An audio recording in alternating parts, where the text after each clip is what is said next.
মিশকাত শরীফের হাদিস, এক ব্যক্তি দুনিয়াতে থাকা অবস্থায় যত গুনাহ করল, এমন কোন গুনাহ নাই ওই ব্যক্তি করে নাই।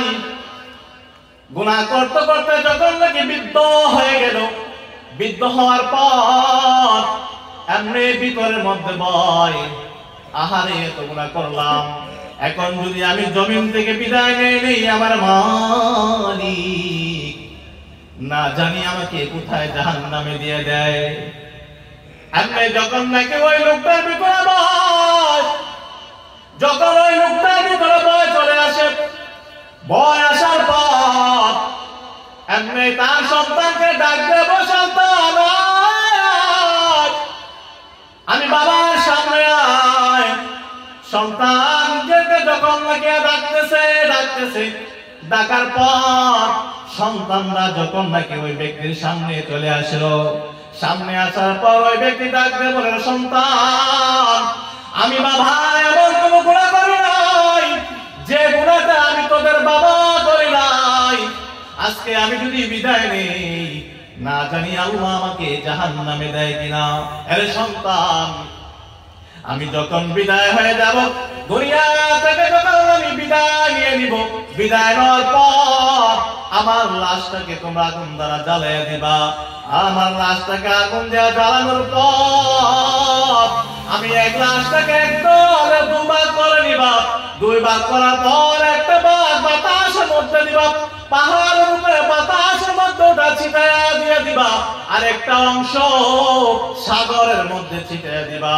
যখন নাকি সন্তানদেরকে নসিহত করলো, নসিহত করার পর ওই ব্যক্তি নাকি যখন দুনিয়া থেকে বিদায় নেয়, ওই ব্যক্তি যখন নাকি দুনিয়া থেকে বিদায় নেওয়ার পর সন্তানরা নসিহত অনুযায়ী বাবার লাশটাকে আগুন দ্বারা জ্বালিয়ে দেয়। জ্বালানোর পর এক অংশ পাহাড়ের উপরে ছিটাইয়া দেয়, আর এক অংশ সাগরের মধ্যে ছিটাইয়া দেয়।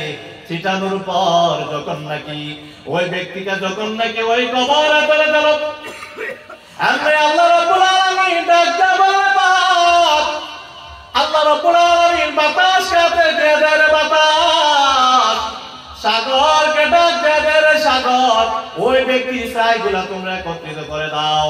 ওই ব্যক্তির ছাইগুলো যখন নাকি একত্রিত করার পর আবার যখন নাকি সে মানুষ পরিবর্তিত হয়ে গেল, এমনি ফেরেশতা আনন্দিত বলে, মালিক আপনি যদি অনুমতি দেন তাহলে ওই বান্দাটাকে আমরা প্রশ্ন করব। প্রশ্ন আল্লাহ রাব্বুল আলামিন ডাক দেন, ফেরেশতার দল তোমরা তাকে প্রশ্ন করতে হবে না, আমি মালিক তাকে স্বয়ং আমি আল্লাহ প্রশ্ন করব। সুবহানাল্লাহ বলেন। আল্লাহ রাব্বুল আলামিন ডাক দেন, বান্দা এমন কাজ কেন তুমি করলা? তুমি তো জানো মৃত্যুর পর মানুষকে যখন মাটি খেয়ে ফেলে, মানুষের হাড্ডিগুলো যখন নাকি মাটি খেয়ে ফেলে, মানুষের কোনো অস্তিত্ব নাই, তারপর আমি আল্লাহ তোমাদেরকে মানুষ বানাইতে পারি। আরে বান্দা কেন গো তুমি এত বড় কাজ করে নিলা? এমনি ওই বান্দা ডাক দেয়া বলে, মালিক আমি বান্দা দুনিয়াতে থাকা অবস্থায় এমন কোন গুনাহ আমি বান্দা করি নাই। আমি বান্দার ভিতরে ভয় ঢুকে গেল, আমি বান্দা ভয় পাইতেছি যখন নাকি আমি বান্দা দুনিয়া থেকে বিদায় নিয়ে নিব, না জানি তুমি আল্লাহ আমাকে জাহান্নামে দিয়ে দেন কিনা। এই জন্য আমি রব্বুল আলামিন, এই জন্য বান্দা ডাক দেওয়ার মালিক, এই জন্যই আমি আমার সন্তানদেরকে নসিহত করছি যাতে আমি বান্দা লাশটাকে জ্বালিয়ে দেয়, জ্বালানোর পর ছাইগুলা ছিটিয়ে দিয়ে দেয়।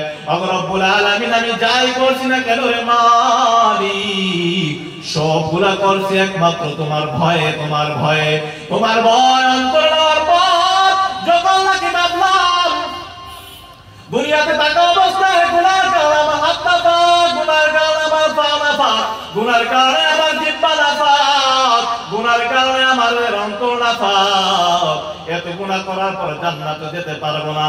ওগো রব্বুল আলামিন ভাবলাম লাশটাকে আগুনে জ্বালানোর পর সম্পদ চাহিদা যদি উড়াইয়া দেয় তাহলে হয়তো আপনি পাবেন না।